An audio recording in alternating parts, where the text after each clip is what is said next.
listen, this is your English session, and I am Saurabh sir, and I'll be guiding you in English. All right? And you are preparing for which exam? SSC and banking. Okay, SSC and banking. So you are appearing SSC CGL 2017. Yes. All right. So we'll be discussing about SSC first, then concentrate on banking, IBPS. Okay. First of all, focus on SSC exam that will be most probably in August. That is tentative. All right. And your IBPS will be in the month of October. All right. There are certain common topics of both SSC and banking, and but methodology is different. All right. So I'll be guiding you both. First of all SSC में tier 1 होता है, tier 2 होता है, tier 3 and 4. तो tier 1 में कौन कौन subject? General knowledge, good, reasoning, good, quant और इंग्लिश. टीयर 2 में क्वांट और रीजनिंग और जनरल नॉलेज तो होता ही है, साथ में कोई subject? No, this is tier 2. Only English and maths are there. Only English and maths are there. This is SSC tier 2. All right? Okay. And in tier 3? I don't know. Tier 3 is your descriptive writing. All right? And tier 4, it is your typing, and that is not necessary for the good post. Grade B post, only tier 3 is enough. The descriptive writing. So what we are observing here, that English is essential part of tier 1, English is essential part of tier 2, as well as in descriptive writing also English is asked directly or indirectly. So it becomes an indispensable subject from the examination point of view. Getting my point? Okay. So yeah. We'll start with some basic concepts of English. Right. English is divided into 3 pillars. First is comprehension, then your grammar, and then your vocabulary. Alright? लेकिन हमें ऐसे देखना है, English हमें उस तरीके से पढ़ना है that we need to crack exam first, because कोई भी भाषा 2-3 महीने में नहीं आता. It takes years to command on it. But what we need to do grab those concepts in a short time and in a short way with a smart way. तो comprehension में आपके लगभग 6 से 7 क्वेश्चन, ग्रामर में 2 से 3 question, and vocabulary directly indirectly आपके 3 से 4 question आते हैं. लेकिन comprehension में इनडायरेक्टली क्या पूछते हैं? Which is the most nearest in meaning, which is the most farthest in meaning to the word given in bold. तो ये भी इनडायरेक्टली पार्ट ऑफ वोकैबुलरी है, यानी comprehension depends upon your vocabulary. Alright? And vocabulary अपने आप में ही एक अच्छा क्वेश्चन है, अच्छा पोर्शन है, और एसएससी टीयर 2 में लगभग 80 मार्क्स तक का आपका वोकैबुलरी कवर हो जाता है. तो हमें सबसे इंपॉर्टेंट पिलर अगर बात करी जाए तो that becomes your vocabulary. Alright? For SSC point of view. तो what we'll discuss in today's class, we'll do all the pillars side by side, but we'll start with vocabulary. Alright? We can start with grammar as well, लेकिन grammar takes a certain rhythm to follow. ऐसा नहीं कुछ भी topic उठा के पढ़ लो, उसे grass root level से उठाना पड़ता है. तो vocabulary के लिए कैसे पढ़ना है? तो vocabulary में there are around 10 million words in your Oxford dictionary. एक तरीके से वो सारा ही आपका सिलेबस है, क्योंकि कोई भी वर्ड कभी पूछ सकते हैं. तो हमें ये 10 मिलियन वर्ड्स यानी 1 करोड़ जो वर्ड्स हैं, ये हमें सच कर just a minute, we have a disturbance. Hello. हाँ, आज तो नहीं आऊँगा. वो बता संडे का बता, आज तो नहीं आऊँगा. हेलो, हमें संडे को आऊँगा. Hello.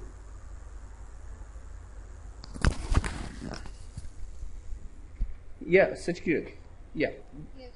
We continued. There are 10 million words, so no doubt cramming 10 million words in a time span of 2 to 3 months is nothing but impossible.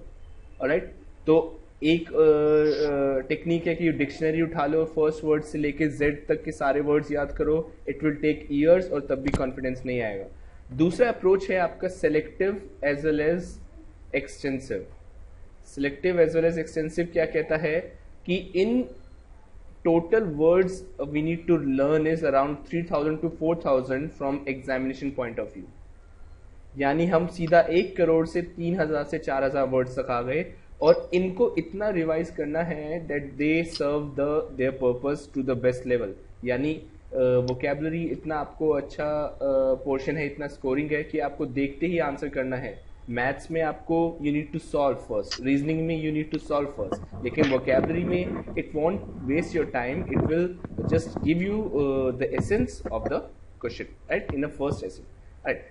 3000 to 4000 right. इन्हें कैसे याद करना है? तो they are certain approach. In today's class will discuss root approach.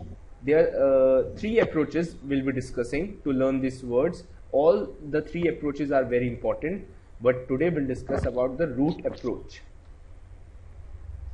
So we'll know what is root first. Root stands for a base word. For a base word for every word. Like if you know friend, then you know friendliness. Alright, then you know friendship. Then you know unfriend, then you know mutual friend, then you know many words related to friendship, related to friend.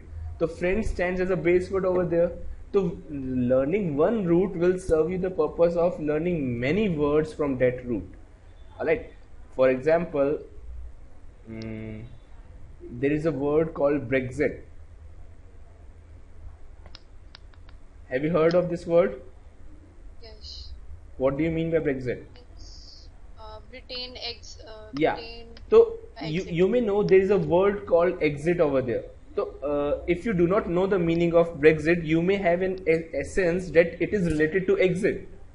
Got the point? So every hidden word in every base word which is hidden in the particular word is known as root word. So we'll be learning roots. We'll start with the first root, that is fill. Fill means love. No. Alright, तो exam में word आता है philanthropist. Yeah, what do you mean by philanthropist? The person who loves Loves what?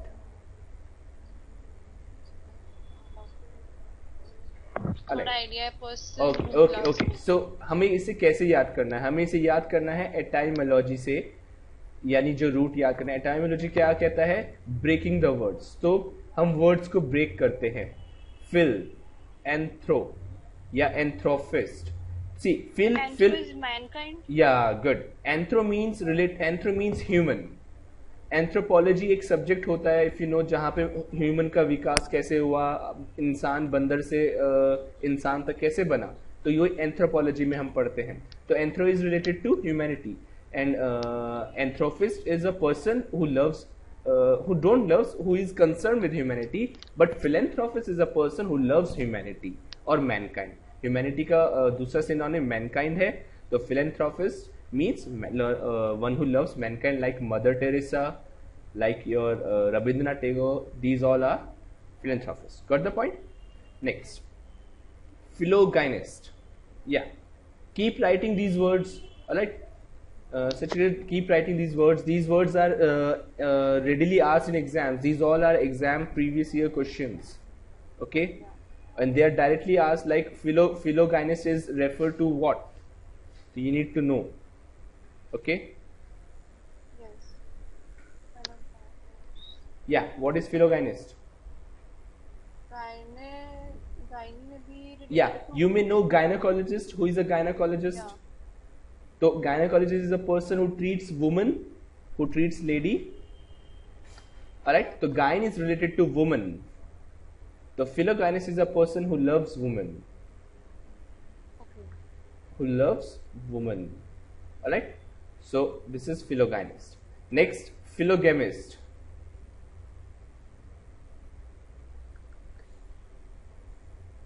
Philogamist.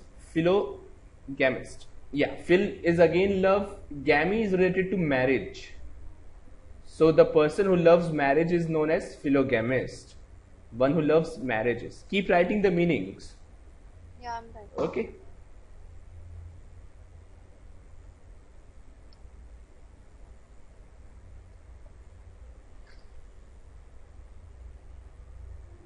Done? Okay. The next word is philologist. Philologist. Alright? So phil means love and logy. Logy stands for science of or study of. Like biology. Study of life is biology. Geology. Study beyond earth, below the earth is known as geology. Similarly science तो logy आया है आपके logos से. Logos is a Latin root. जितने भी like सी अगर languages के बारे में आपको बताऊं तो Sanskrit is mother of all language.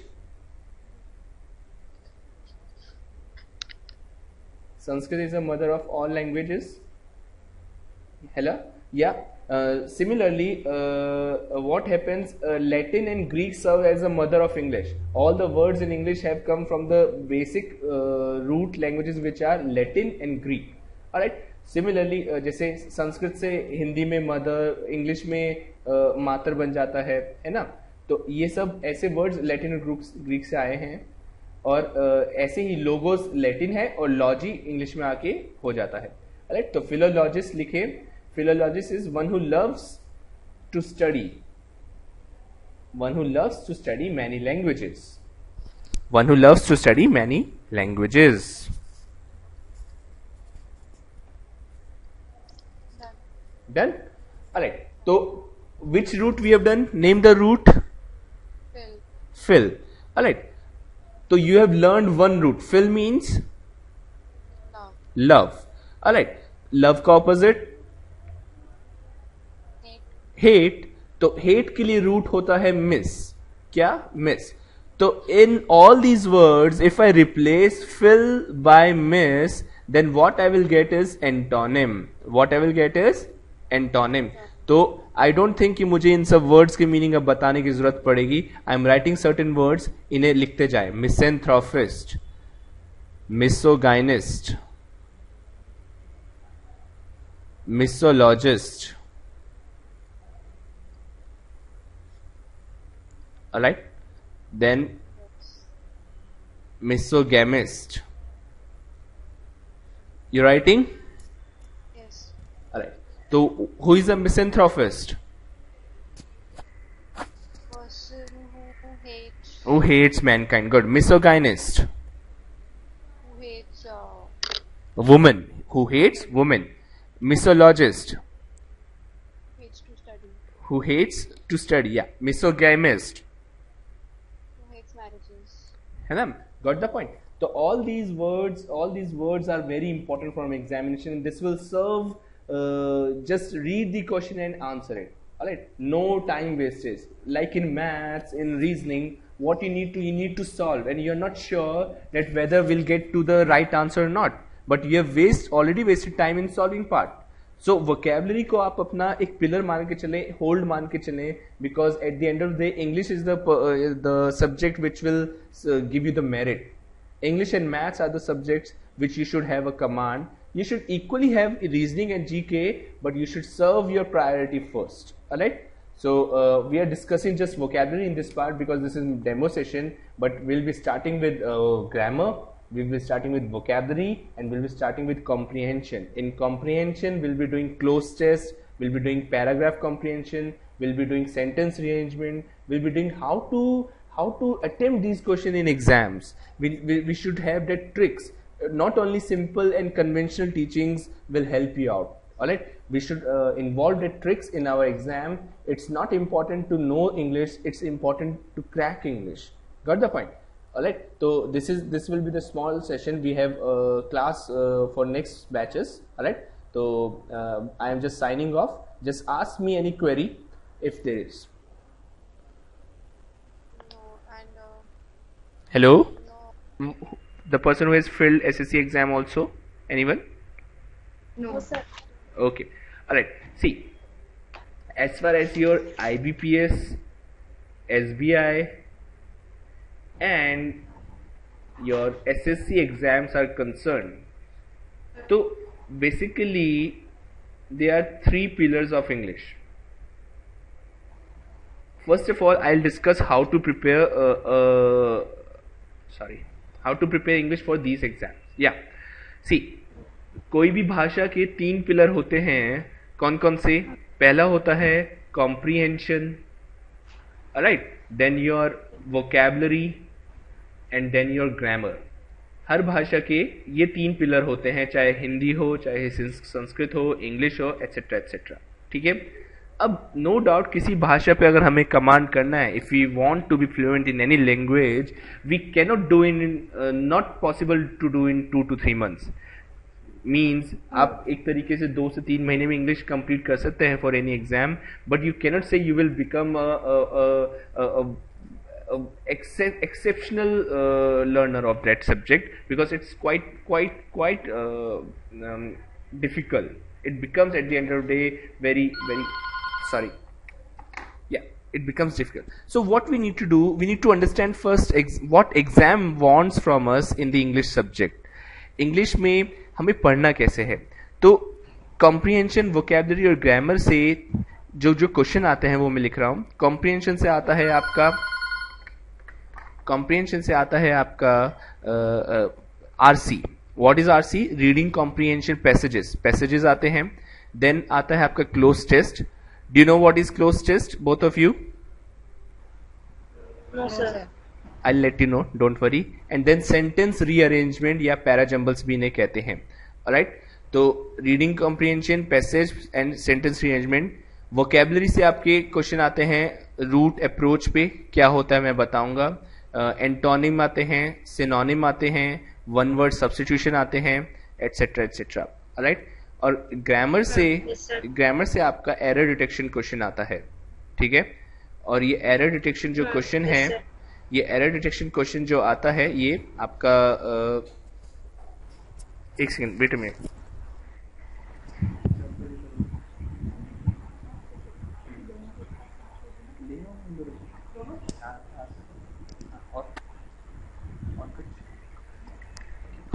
Yeah, can you hear me? Just breathe.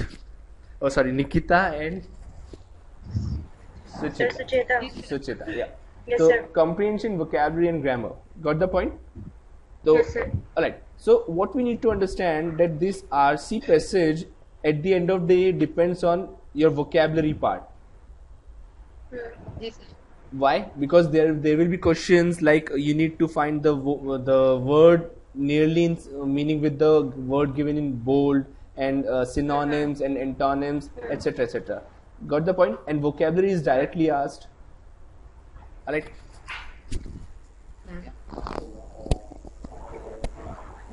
What has been done so far in this class?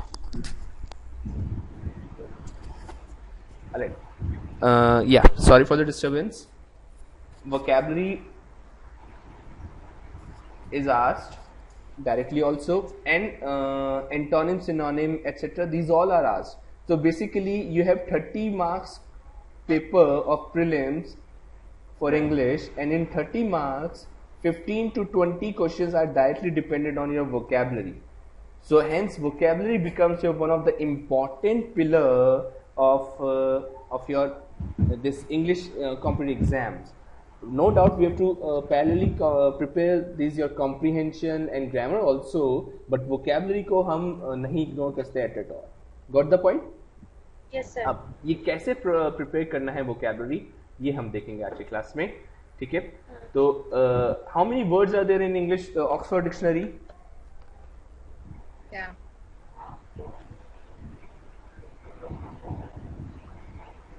हाँ, थोड़ा नेटवर्क का इश्यू हो गया था. Listen, wherever we, yeah, vocabulary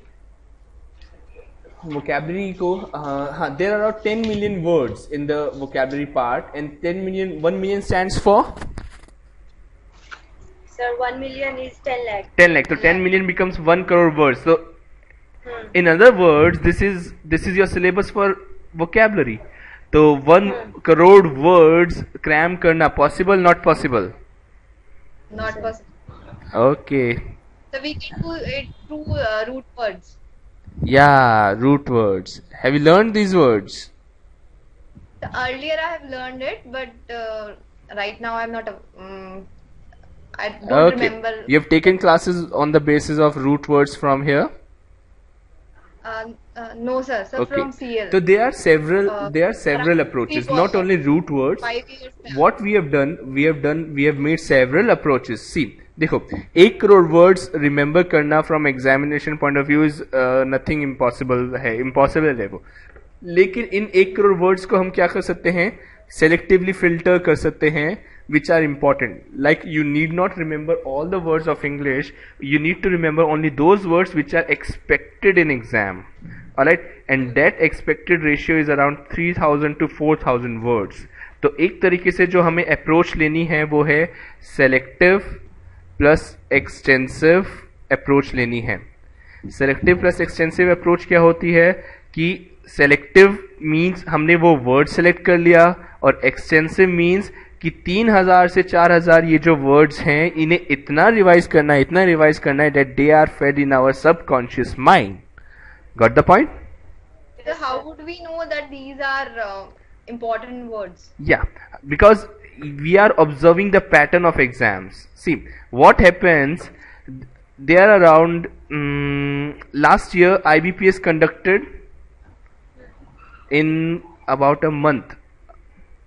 There were different sets. There were I think 10 to 12 shifts of IBPS PO exam. Same happens with SBI, and not 10 to 12, but there are also shifts. Now these all are online examination. What happens? These are all online examination, and to fetch words in online examination is a big task. So what they do, they prepare questions. They have already prepared some set of questions and they twist them and they shuffle them. So these 10 to 12 sets are already having these 3 to 4000 words. So what they will do, they are preferring to reshuffle them. Alright, they reshuffle them and make a new set paper, because making new questions is another expensive and very hectic task. But they cannot do this for each question या each section. Like for comprehension part, passages easily detect हो जाता है, तो इसलिए passages को वो reshuffle नहीं करते, पैसेजेस उन्हें नया देना ही है. For that you need to read newspapers. वो भी आपको मैं बताऊंगा कैसे उसका स्ट्रेटेजी है. क्लोज टेस्ट आपको नया करना ही है. लेकिन जो वोकैबलरी है, वोकैबलरी में you can't go beyond certain words, क्योंकि उससे बाहर जाके अगर ऐसा वर्ड आ जाए जो किसी को भी नहीं आ रहा, तो वो तो हमें पढ़ना ही नहीं है. जो क्वेश्चन किसी से भी अटेम्प्ट नहीं हुआ, तो वो हमारी रैंक थोड़ी ना नीचे लाएगा. हमारी रैंक वो नीचे लाएगा जो क्वेश्चन सबने कर लिया लेकिन हम नहीं कर पाए. Got the point? तो हमें ऐसे वर्ड्स करने हैं जो एक्सपेक्टेड हैं और उन्हें पक्का करना है, उनको हमें नहीं छोड़ना है. Got the point? तो उन वर्ड्स को, और ये जो एक्सपेक्टेड वर्ड्स हैं, तो ये तो वो हैं जो हम अपने सेशन में करेंगे. लेकिन जो मैं अप्रोचेस बताऊंगा, उन अप्रोचेस से you can remember around 2 to 3 million words. ठीक है? और नो डाउट इन वर्ड्स को अगर आप डायरेक्ट मीनिंग ना बता पाए, बट एग्जाम में हमें डायरेक्ट मीनिंग तो नहीं बताना है. एग्जाम में आपको एग्जाम में 4 ऑप्शंस हैं और हमें अडॉप्ट करना होता है एलिमिनेशन अप्रोच. एलिमिनेशन अप्रोच क्या कहता है कि अगर हमें ये पता है कि ये इसका आंसर नहीं है, ये इसका आंसर नहीं है, तो we will indirectly will move to the right answer. Alright, तो उस अप्रोच से हमें ये पता चल जाएगा कि ये तो इसका आंसर नहीं है, because there is certain hidden words, certain root words which will help us out. Got the point? और अभी पेशेंस मत लूज करिएगा, ये आपको धीरे धीरे पता चलेगा how this approach will help you out. Got the point? Okay, तो yeah will begin with our root approach. तो आपके पेन पेपर से रेडी हैं? Yes, sir. ऑलराइट, तो write a definition for root first. Write down. Root stands for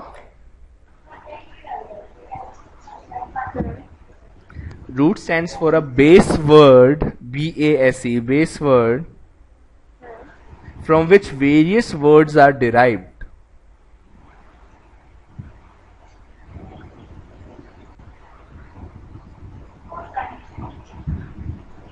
okay sir. Alright, like जैसे देखो, अगर आपको फ्रेंड का मतलब पता है तो आपको फ्रेंडशिप का मतलब भी पता होगा, आप फ्रेंडलीनेस भी जान सकते हैं, आप अनफ्रेंड भी जान सकते हैं, म्यूचुअल फ्रेंड भी जान सकते हैं। तो अगर जानते भी नहीं है तो इनका अंदाजा लगा सकते हैं कि इनका मतलब ये होगा। Got the point? तो एक वर्ड, एक फ्रेंड वर्ड जानने से हमें बहुत सारे वर्ड्स पता लग सकते हैं। तो सिमिलरली रूट वही बेस वर्ड होता है। तो write down first word, first root is our phil. Write down, phil means love. Loving. या गुड। तो एग्जाम में वर्ड आया था, write down, philanthropist. Somebody who donates something. Okay, you are near, but not the correct answer. I want the answer. Okay, just a minute. Lover of mankind, sir.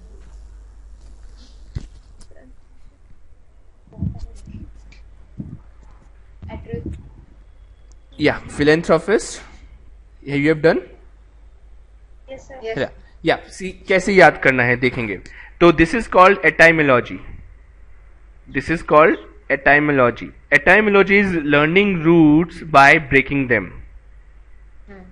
Alright. तो phil, anthro, yeah, anthropist. Anthro stands for human. If you guys remember, anthropology एक subject होता है जिसमें बंदर से इंसान कैसे विकास हुआ ये पढ़ाया जाता है, एंथ्रोपोलॉजी। तो एंथ्रो का मतलब होता है ह्यूमन। तो anthropist is a person related to humanity. Anthropist mean humanity या मैनकाइंड। तो philanthropist is a person who loves mankind. Got the point? Like mother Teresa, Rabindranath Tagore, these all are philanthropist. तो phil का मतलब love, anthropist is a person who is doing something for mankind, and philanthropist is a person who loves mankind. Got the point? Altruistic can be the synonym of this word. Sorry? The altruistic can be the synonym Yeah, of this. good. But it is farther synonym. Don't think it as near a synonym. Alright? Okay, good. Next is, you have written philanthropist? Yes. Yeah, next word is philogynist. Write down. Philogynist. Female. Yeah, Lover good. of female. Excellent. Who gave this answer? Nikita. Good, Nikita. Very good response. See, gyn refers to a woman. If you know, gynecologist is a doctor who treats ladies, who treats women. So gyn is a base root for woman. Alright? So philogynist is one who loves women. Write it down. Philogynist is one who loves woman. Then third word is philogamist.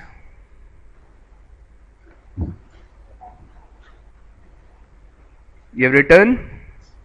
Yes, sir. Okay. So gamy. Gamy stands for marriages. Alright? So philogamist is one who loves marriages. Alright? Don't think this word as the person who loves to do marriages. It's the person who has craze for marriages. Like शादियों का शौक होना। Alright? ऐसे नहीं शादी करना पसंद, जिससे ज्यादा शादी करता है उसे बोलते हैं पॉलीगैमिस्ट। ठीक है? जैसे और जो एक शादी करता है उसे बोलेंगे मोनोगैमिस्ट। जैसे हिंदू मैरिज एक्ट में मोनोगैमी होगा। Alright? तो philogamist is one who loves marriages. Alright? Next word, write down, philologist.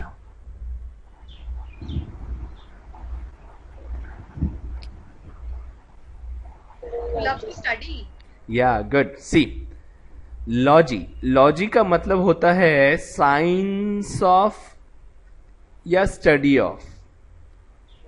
Like biology का मतलब क्या होता है? स्टडी ऑफ या science of life. Bio means life and logy means study of या साइंस ऑफ।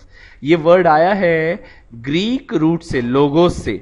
लोगोस का मतलब होता है यही, स्टडी ऑफ या साइंस ऑफ। देखो, जैसे हिंदी एंड वेरियस लैंग्वेजेस में संस्कृत भाषा से वर्ड्स गए हैं, मातर मदर बना, ट्रिग्नोमेट्री ट्रिग्नोमेट्री बना, तो that's why Sanskrit is known as mother of all languages. ऐसे ही इंग्लिश में जो वर्ड्स आए हैं डेफिनेटली वो दो मेन लैंग्वेजेस आए हैं, that is Greek and Latin. Alright? तो all these roots are from Greek और इधर लैटिन। तो logos is a Greek root and it means science of or study of. Similarly, astrology, geology, Alright, the philologist is one who loves to study many languages. Write down. One who loves to study many languages.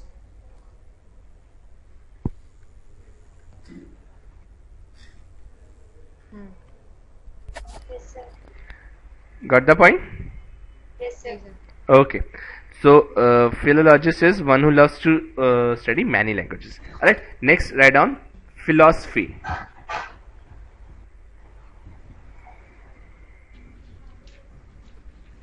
So, philo is again love. Sophy means like sophisticated, means in a mannered way. So, philosophy is a write down wisdom, a wise way to learn things. यानी चीज़ों को गलत ढंग से भी पढ़ा जा सकता है और अच्छे ढंग से भी पढ़ा जा सकता है. तो फिलॉसफी क्या होता है? अच्छे ढंग से पढ़ना. हर चीज़ का एक फिलॉसफी होता है, लाइक क्रिकेट का फिलॉसफी, लाइक स्टडीज़ का फिलॉसफी. तो हर चीज़ को एक अच्छे ढंग से पढ़ना इज नोन एज. अच्छा, do you guys know what is the meaning of wise? Like कहते हैं they lived a wise king. Are we connected? Actually, yes, sir. Nikita? जी sir. Okay, yeah what is the meaning of wise? Stories में पढ़ा होगा आपने. Sir, wise का meaning वैसे पता है, हिंदी में उसके लिए क्या प्रॉपर वर्ड है ये नहीं पता. हाँ, वैसे बताएं. समझदार को बोलते भाई. हाँ, गुड समझदार गुड, को. यानी इंटेलिजेंट को बोलते हैं. हाँ, लेकिन मेरे को सोच के बताइए, जैसे रावण था, क्या रावण इंटेलिजेंट नहीं था? हाँ. था, लेकिन रावण के साथ हम नहीं बोलते he was a wise king, लेकिन राम के साथ बोलते हैं he was a wise king, जबकि we know that Ravan was far more intelligent than Ram. तो ऐसा क्यों? तो इंटेलिजेंस के साथ एक वर्ड जुड़ जाता है, इंटेंशंस. तो intelligence with right intentions is known age wise. Alright, तो ये फिलॉसफी का मतलब होता है. यानी सिर्फ आपको चीज़ों को पढ़ने के लिए नहीं पढ़ना है या गलत ढंग से नहीं पढ़ना है. अब वही साइंस जान के हम ISIS के टेररिस्ट बन सकते हैं, और वही साइंस जान के हम साइंटिस्ट बन सकते हैं जो श्रीहरिकोटा से मिसाइल लॉन्च करते हैं और हमारी सैटेलाइट्स बनाते हैं, etcetera etcetera. Got the point? तो there is a Yes, sir. तो दिस इज फिलॉसफी. तो what we have done, we have learn the root. कौन सा रूट पढ़ा है हमने? Phil. Phil means love. Love का ऑपोजिट हेट. हेट. तो हेट के लिए रूट होता है मिस. फोबिया. नहीं, phobia is fear. Phobia is fear. See, देखो, अभी आप एक चीज देखें, एग्जाम में एक चीज और होता है. एक होता है नियर एंटोनिम, एक होता है फादर एंटोनिम. एक होता है नियर सिनोनिम, एक होता है फादर सिनोनिम. जैसे निकिता मेरे को कोई वर्ड बताएं, मुझे कोई भी वर्ड बताएं अपनी इंग्लिश में, और उसका एक सिनोनिम भी बता. एम्बिशियस बोला आपने? हाँ, इसका एक सिनोनिम भी बताएं, इसका एक पर्यायवाची.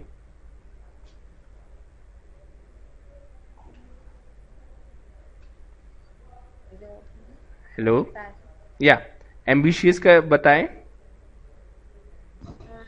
Ambitious means to gain something. हाँ, ठीक है, करियर ओरिएंटेड आपने बोला, चलो वो हो सकता है. तो ये करियर एम्बिशियस है. एम्बिशियस का एंटोनिम अब देखो क्या होगा. एम्बिशियस का अनएम्बिशियस हो सकता है एक एंटोनिम. तो दिस इज फादर सिनोनिम. ठीक है, एकदम उल्टा ही हो गया.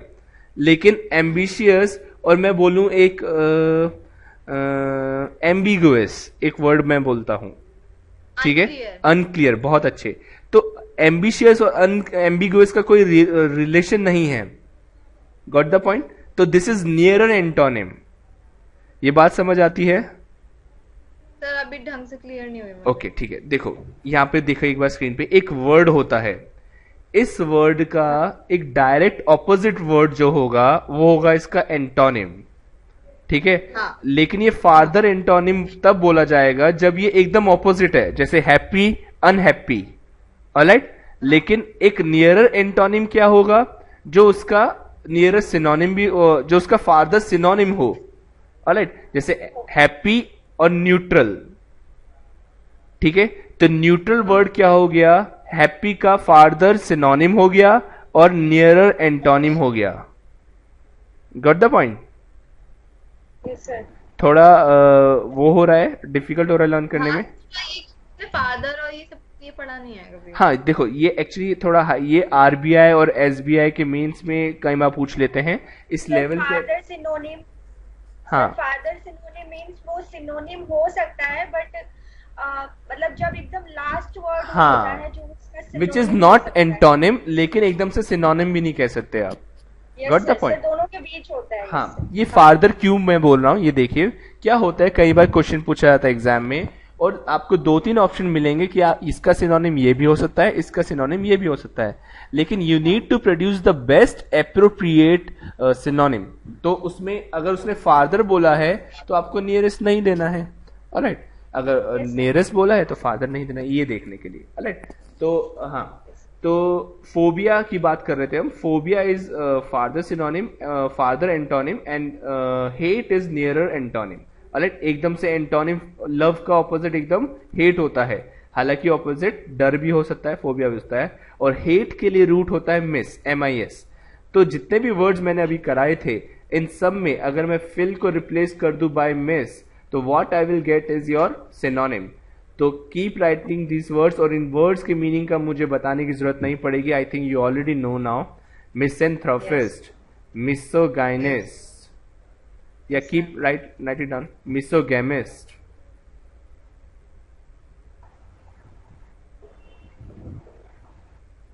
मिसोलॉजिस्ट। Got the point. तो हमने क्या एक रूट पढ़ा था, और एक रूट से we have learned around 10 to 12 words, और ये जो 10 to 12 वर्ड्स हैं ये तो वो हैं जो एग्जाम में आ चुके हैं, लेकिन इनसे हम अंदाजा लगा सकते हैं 100 to 200 वर्ड्स का।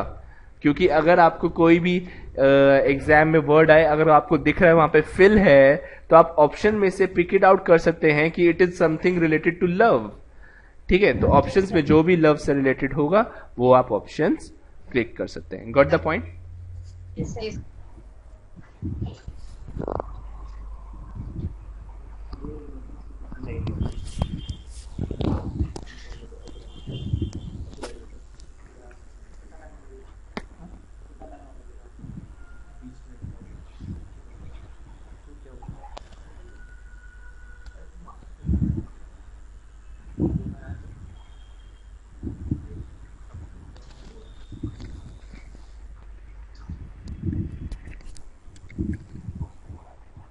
Hello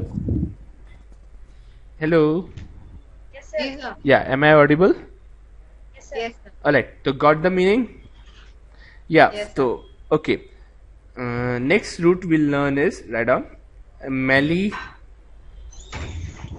Molly. Melly molly means soft, alright, soft और sweet.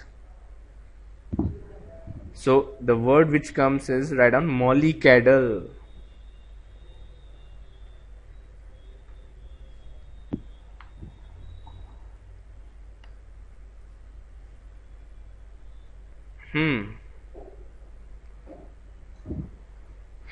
Yeah, what is mollycoddle? You have learned, you have listened this word, heard? Sir. बताओ।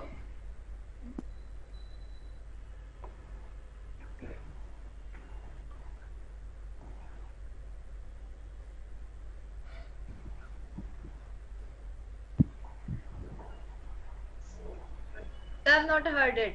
Okay okay, mollycoddle means suppose मान लो आप अपने घर से दूर कभी बाहर जाते हैं, आप बाहर US जाते हैं या कहीं घूमने जाते हैं और बहुत दिनों बाद आते हैं, तो घर में हमारे पेरेंट्स कैसे ट्रीट करते हैं, लोग ये भी खाओ ये भी करो, they start caring us like we are a child, ठीक है। तो when we treat an adult like child, then it is termed as mollycoddle.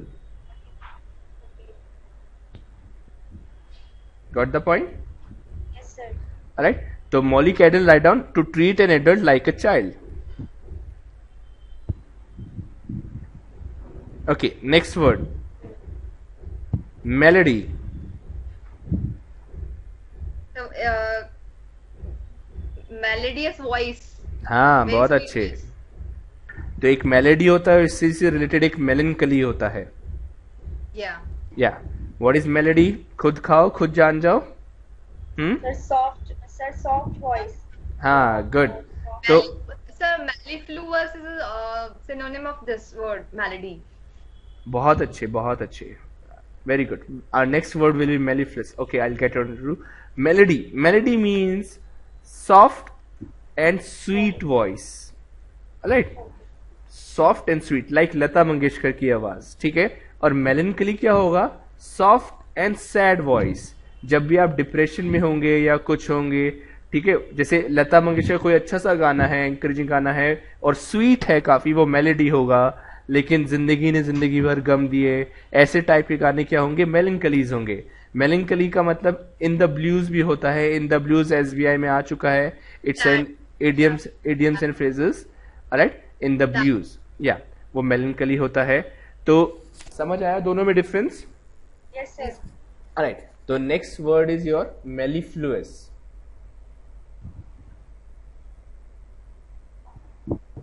Spelling देख लीजिएगा, जो ना समझ आए पूछ लीजिएगा.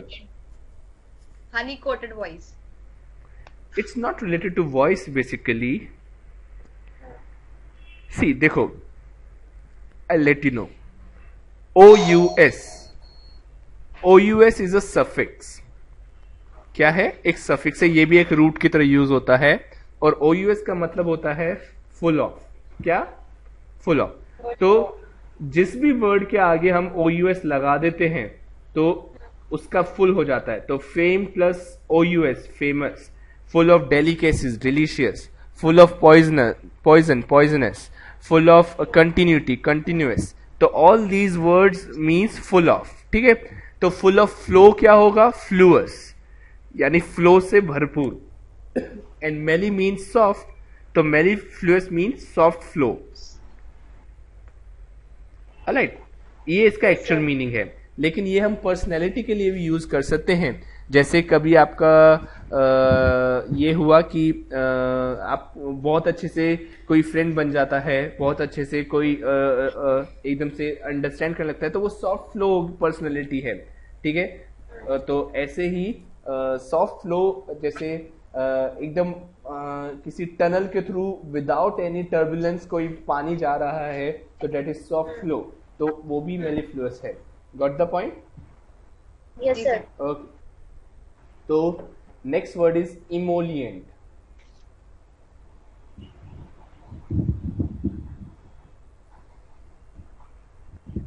written. तो emollient is a softening agent.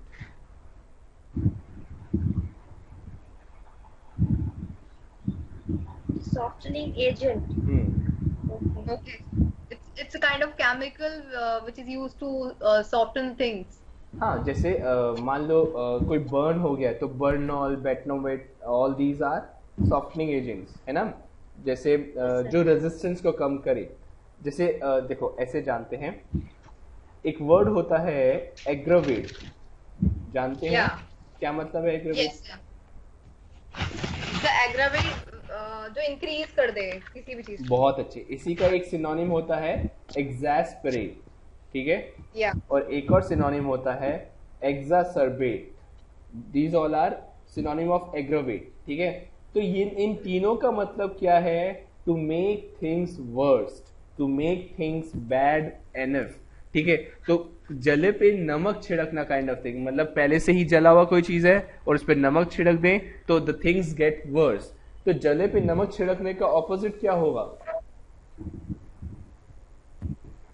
तो वही emollient. गुड. जले पे मलहम लगाना. तो emollient means to make things better and favourable, यानी सॉफ्टनिंग एजेंट, जो चीजों को सॉफ्ट कर दे. That is emollient. तो all these words are related to mally, molly. Molly means soft और sweet. Got the point? Yes, sir. अरे तो व्हाट आई वांट, पूरा 1 से 1.5 मिनट का ब्रेक है. And all these words from phil to Melly, all these words to be learned by heart. The one who loves mankind. Good. Suchita again, misanthropist. One who don't love mankind. Good. Philologist, Nikita. So somebody who loves many languages. Alright, good. Alright. see, this was one approach. ठीक है, this was root approach, and in every class we'll do around 3 to 4 roots. ठीक है, लेकिन since this is your first class, तो I'll be introducing one another approach also. ठीक है, okay. So another approach is your Hindi based vocabulary. Hindi based vocabulary heading डालिएगा. Okay. Alright. See what happens. हम English में इतने anyone from total English background? No, sir. Like your mother tongue is Hindi? Yes, sir. Both of you? Yes, sir. Yes, Okay. sir. We do have South Indian students who have mother tongue English. For them, I do not teach this approach. But since your mother tongue is English, see, Hindi, sorry. What happens? Why do we have this problem? In English, why usually North Indians are weak? So this is because हम सोचते हिंदी में हैं and deliver English में करते हैं. Like there is a gap in our thinking process and in our communicating process.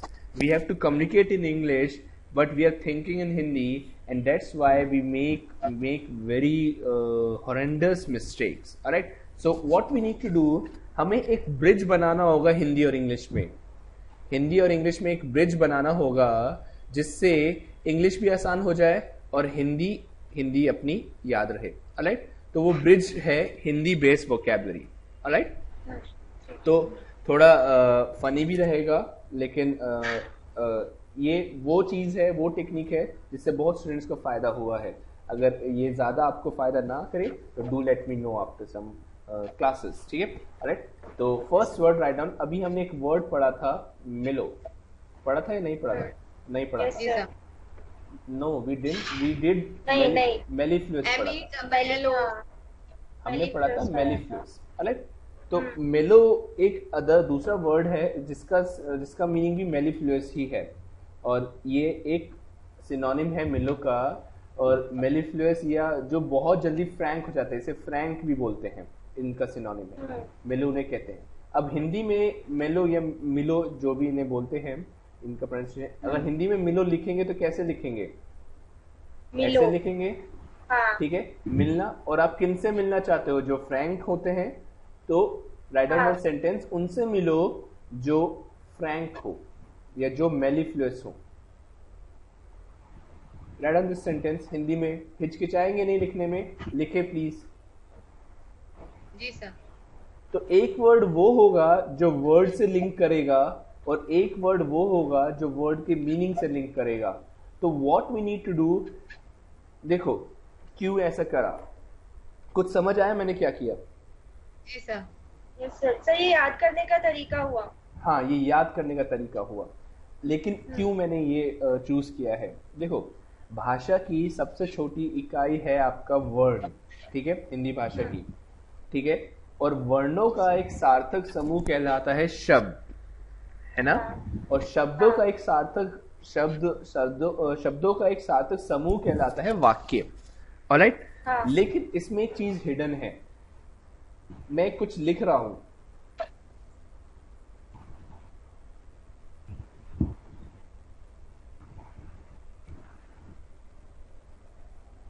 ये मैंने एक सेंटेंस लिखा है, इसका कोई मीनिंग है? No sir. नो. तो अगर मैं सिर्फ ये कहूं कि शब्दों का समूह सेंटेंस कहलाता है तो वो गलत होगा. शब्दों का समूह ही काफी नहीं है, लेकिन जिसका मीनिंग निकले वो होगा. लाइक अगर मैं बोलूं who is the current president of United states of America? Donald Trump. Donald Trump. तो अगर मैं सेंटेंस बोलूं Donald Trump is the president of United states of America and Narendra Modi is having T, तो ये कोई सेंटेंस बना? नहीं, ये कोई सेंटेंस नहीं बना. तो लेकिन अगर एक भी वर्ड लिखूं, यहां देखिए, एक भी वर्ड मैंने लिखा लेकिन उसका अगर मीनिंग है तो वो वाक्य कहलाता है. ये बात समझ आ रही है? तो इट्स द मीनिंग, और मीनिंग के ऊपर सब कुछ है. और मीनिंग जहां होता है वहां लॉजिक होता है. वहां क्या होता है? लॉजिक. क्योंकि मीनिंग लॉजिक से ही निकलेगा. इसमें कोई लॉजिक नहीं है, इसलिए कोई मीनिंग नहीं है ना। तो लॉजिक से मीनिंग निकलता है, और जो चीज लॉजिक बेस्ड होती है वो हमेशा हमें याद रहती है, ठीक है। कभी भी आप ध्यान रखिए, जिसके पीछे कोई लॉजिक होगा वो आप कभी नहीं भूलोगे, लेकिन अगर रटोगे चीजों को तो याद नहीं रहेगा। जैसे 2 का टेबल आपको अभी तक याद है, मैं जान सकता हूँ क्यों? क्योंकि आपको आसान लगता है इसलिए, या बचपन से पढ़ते आ रहे इसलिए? तो स्टार्टिंग में सबसे पहले वही पढ़ा था। लेकिन एक चीज और उसमें इन्वॉल्व है, जिसका कारण है कि आप आज तक इसलिए नहीं भूले हो, कि उसमें एक लॉजिक है कि 2 में 2 ऐड करते जाओ, और वो इसलिए याद। Got the point? तो अगर आपने स्टार्टिंग से ही 45 का टेबल पढ़ा होता तो शायद वो आज आपको आसान लगता, लेकिन क्योंकि उस समय के बच्चे के दिमाग के डेवलपमेंट में हम 2 का टेबल ही मानते हैं, क्योंकि 2 ऐड करना आसान होता है, तो इसलिए वो पढ़ाते हैं। तो वहां लॉजिक है। तो कोई भी वाक्य बिना लॉजिक के नहीं बन सकता, और अगर वाक्य से मैं याद करवा रहा हूं तो इसका मतलब ये है इसमें कोई लॉजिक है, क्योंकि आप उनसे मिलना चाहते हैं जो मेलिफियस होते हैं। तो इसलिए ये चीजें आपको जिंदगी भर याद होंगी। तो इन सेंटेंस को आप डायरेक्ट याद करिए, और इन सेंटेंस से ही आपको मतलब पता चल जाएगा। तो उनसे मिलो जो मेलिफियस हो। तो एक वर्ड वो होगा जो वर्ड को लिंक करेगा, और एक वर्ड वो होगा जो उसके मीनिंग को लिंक करेगा। Got the point? तो नेक्स्ट वर्ड पे चलते हैं। Write down lucrative. Write down lucrative, LUCRATIVE। Spelling मेरा थोड़ा ये मैं डिजिटाइजर से लिख रहा हूँ, अगर समझना है तो पूछ लीजिएगा, गलत मत लिखिएगा, ठीक है। तो लुक्रेटिव को हम इसका मतलब जानते हैं, गुड अपॉर्चुनिटी। हाँ, प्रॉफिटेबल जिसे कहते हैं, इसका मतलब होता है प्रॉफिटेबल। तो लुक्रेटिव, लुक्रेटिव को थोड़ा तोड़ेंगे तो ऐसा लिखेंगे लुक रेट। लुक मतलब देखना, और रेट। तो अगर भिंडी 12 रुपए किलो है और भिंडी 40 रुपए किलो है, तो किस में फायदा है? 12 रुपए किलो में। ये आपको कैसे पता चला? नहीं सर, दोनों के पॉइंट ऑफ व्यू से है सर। जो बेचने वाला है उसको तो 40 रुपए वाले में फायदा है। हाँ, है ना। तो ये अगर आप कस्टमर हो तो, और आप क्या देखते हो? रेट देखते हो, तो उसमें आपको फायदा दिखता है। तो 40 वाले और जो सेंडर है वो भी रेट ही देखेगा, तो दोनों को रेट देखने से पता चलेगा कि किस में फायदा है, तो इसलिए देखना पड़ेगा। तो write down look rate it is profitable. ये सेंटेंस लिखो। तो क्या होगा? एक वर्ड वो होगा जो वर्ड से लिंक करेगा, और एक वर्ड वो होगा जो वर्ड की मीनिंग से लिंक करेगा। ठीक है, लिखा। नेक्स्ट राइट डाउन कमली, COM। हाँ, फ्रेंडली, इसका मतलब बेसिकली ब्यूटीफुल होता है। तो लिखे सेंटेंस, कमली कमली, गाना सुना ही होगा आपने। Yes sir. You listen. तो कमली कमली वाली एक्ट्रेस काफी ब्यूटीफुल है। Right, don't laugh, you can learn in this way. See, if things goes friendly, देखो ऐसा क्यों होता है कि हमें कोई मूवी के गाने याद रहते हैं, मूवी के सीन्स याद रहते हैं, लेकिन मैथ्स के फॉर्मूले याद नहीं रहते हैं, इंग्लिश के वर्ड्स याद नहीं रहते हैं? ऐसा क्यों होता है?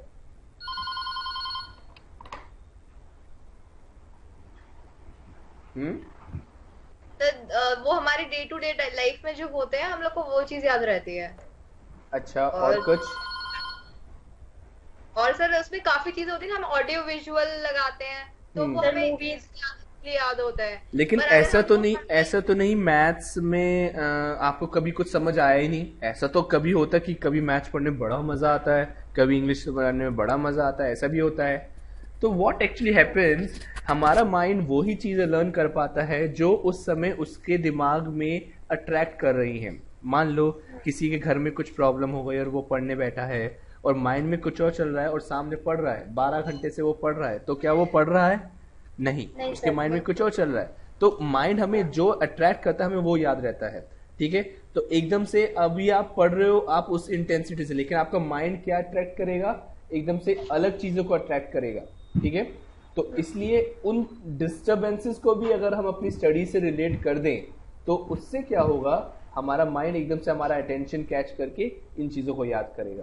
ऑलराइट, तो अगर हो सकता है Yes, आप मेरी आवाज़ सुनते सुनते आप अभी फ़ोन पे व्हाट्सएप कर रहे हो किसी को, हो सकता है आप अपने कमरे में किसी को देख रहे हो, या हो सकता है आपका डिस्ट्रैक्शन जाए, लेकिन जैसे ही मैं बोलूँगा कमली कमली वाली एक्ट्रेस काफ़ी ब्यूटीफुल है, तो एकदम से आपका माइंड इधर आ जाएगा, कॉन्सेंट्रेशन आ जाएगा।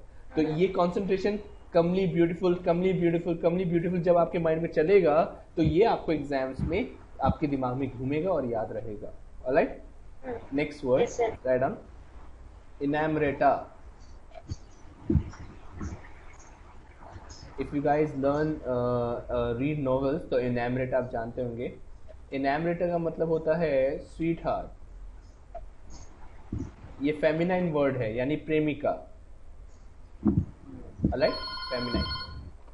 तो व्हाट इज इनैमरेटा? राइट, तो इनैमरेटा होता है प्रेमिका मतलब। अब इसमें दो वर्ड्स हैं, इनाम और आटा, राइट, इनाम और आटा। तो लिखो, अपनी प्रेमिका को इनाम और आटा दो।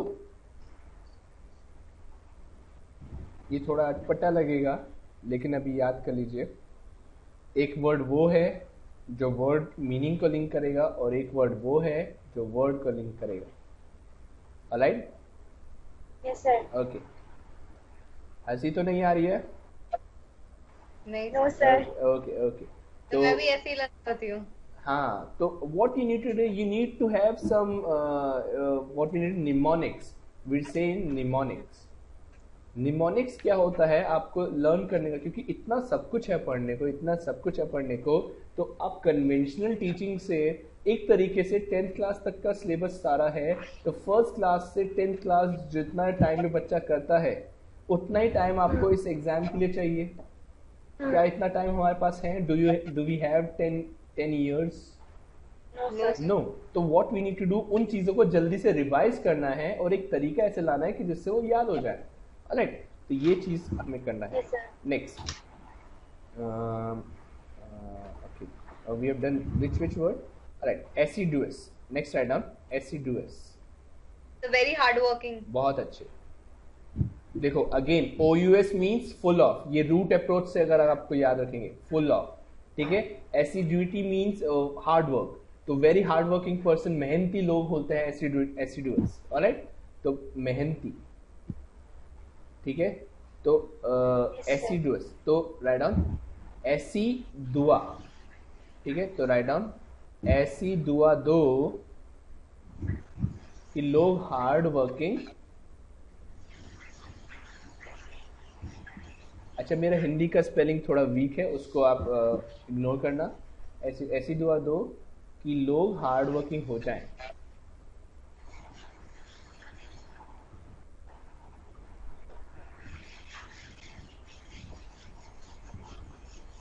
ऑलराइट, तो एक वर्ड वो है जो वर्ड को लिंक करेगा, एक वर्ड वो है जो उसके मीनिंग को लिंक करेगा। ये लोग मेहनती हो जाए, और मैं ये नहीं कह रहा हूँ आप ये वाले कॉपी करें, आप अपना खुद से भी बना सकते हैं, ऐसा कुछ वो नहीं है, बट मैं एक तरीका आपको बता रहा हूँ कैसे चीज़ों को याद करना है। क्योंकि वोकैबुलरी सिर्फ ऐसा ही नहीं आपको PO ही बनना है, ऐसे ही नहीं आपको SBI बनना है, आगे जाके आपको ब्रांच मैनेजर बनना हो, आगे जाके आपको सिविल सर्विसेज IAS बनना हो, या और फर्दर स्टडी करना हो, तो वोकैबुलरी इज समथिंग जो आपको जिंदगी भर हेल्प करेगा। फॉर द पॉइंट, अगर आप किसी Yes, sir. बैंक को रिप्रेजेंट कर रहे हैं तो आपको स्पीच देनी पड़ सकती है, तो अगर आपके वर्ड्स वही होंगे जो एक कॉमन आदमी के होंगे, तो क्या रिव्यूज आएंगे कि एक आम आदमी और एक बैंक मैनेजर में कोई फर्क ही नहीं है। तो इसलिए हमें ऐसे वर्ड्स याद करने हैं, राइट। तो Yes, sir. ये पांचों वर्ड याद कर लिए हैं। चलो 1 मिनट का ब्रेक है, ये पांचों वर्ड हो जाए हिंदी निमोनिक्स बेस्ड वाले।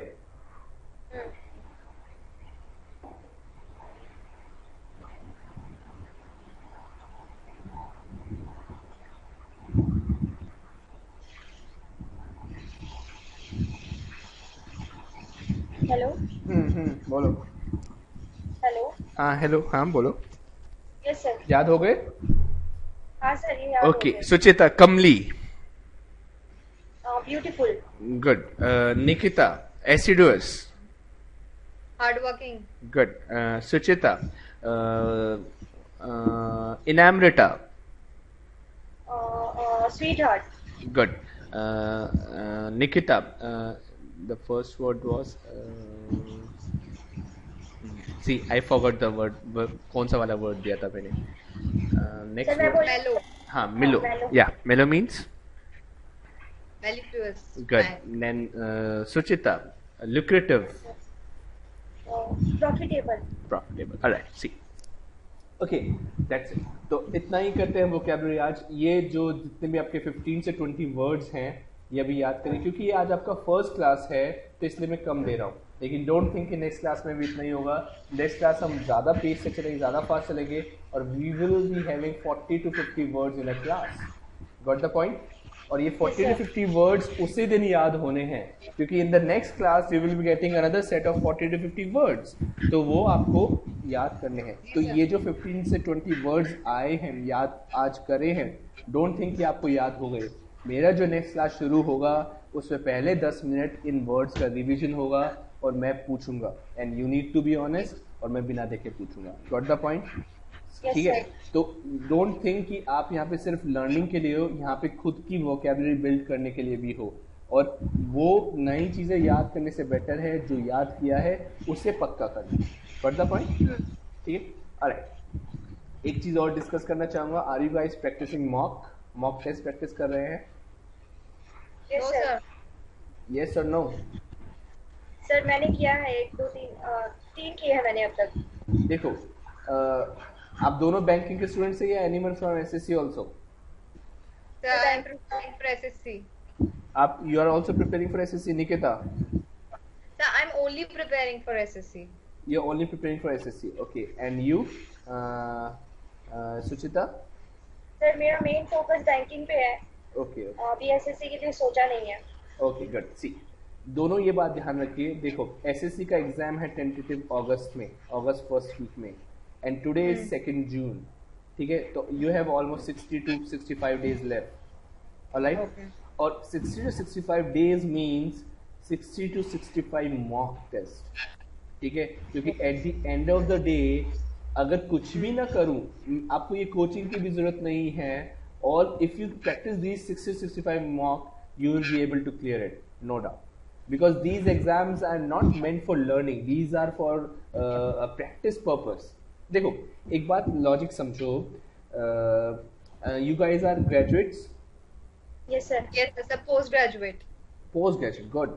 देखो, post graduate, तो why there is no any subject from your post graduation in these exams? सिर्फ 10th क्लास तक के ही सिलेबस हैं. आपके पोस्ट ग्रेजुएशन शायद बीटेक भी हो सकते हैं, आप बीएससी भी हो सकते हैं, आप बीए भी हो सकते हैं, कुछ भी हो सकते हैं, है ना? तो why the subjects from your post graduation are not included in these exams? Sir वो बेस का पूछ रहे हैं, जो बेस है हमारा वो उसी पर फोकस करते हैं. अरे लेकिन ऐसा नहीं है आपके पोस्ट ग्रेजुएशन पे नहीं होते हैं एग्जाम्स, पोस्ट ग्रेजुएशन सिलेबस वाले भी एग्जाम्स होते हैं. ठीक है, तो ये जो बैंकिंग और एसएससी वाले एग्जाम्स होते हैं, इसमें यूजुअली ये क्या चेक करते हैं कि कितना आप मेहनत कर सकते हो, कितनी आप प्रैक्टिस कर सकते हो, कितना आप अपने सब्जेक्ट्स को मैनेज कर सकते हो. ठीक है, तो सबके लिए ये सब्जेक्ट्स कॉमन होते हैं, इसलिए everyone can appear. Everyone can appear ये अच्छी बात है, लेकिन एवरीवन अपीयर्स ये एक गंदी बात है, उससे कंपटीशन राइज होता है.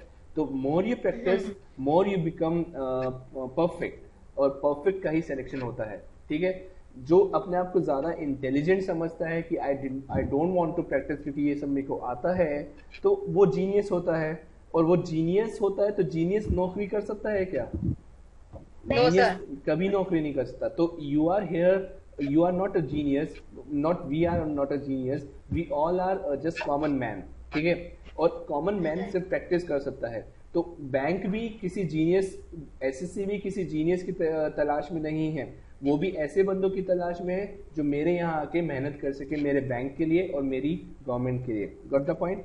तो इसीलिए यू नीड, अगर 8 घंटे का जॉब आप कर सकते हो तो 8 घंटे दिन में आप पढ़ भी सकते हो, क्योंकि अभी आप स्टूडेंट हो तो आपका मेन मोटो क्या है? पढ़ना ही है. हो सकता है आप कहीं जॉब भी कर रहे हो, नो डाउट, लेकिन वो आपको कैसे भी कवर करना है, आपको थोड़ा हार्ड वर्क ज़्यादा करना होगा. Got the point? ठीक है, लेकिन ये भी ध्यान रखिए कि कोई बहाना कि मैं तो जॉब करती हूँ या मैं जॉब करता हूँ इसलिए मैं पढ़ नहीं पा रहा हूँ, ये भी at the end of the day fail हो ही जाता है, because we have seen students जो हमारे यहाँ 12-12 घंटे जॉब करके आते हैं and they have got good ranks. Got the point?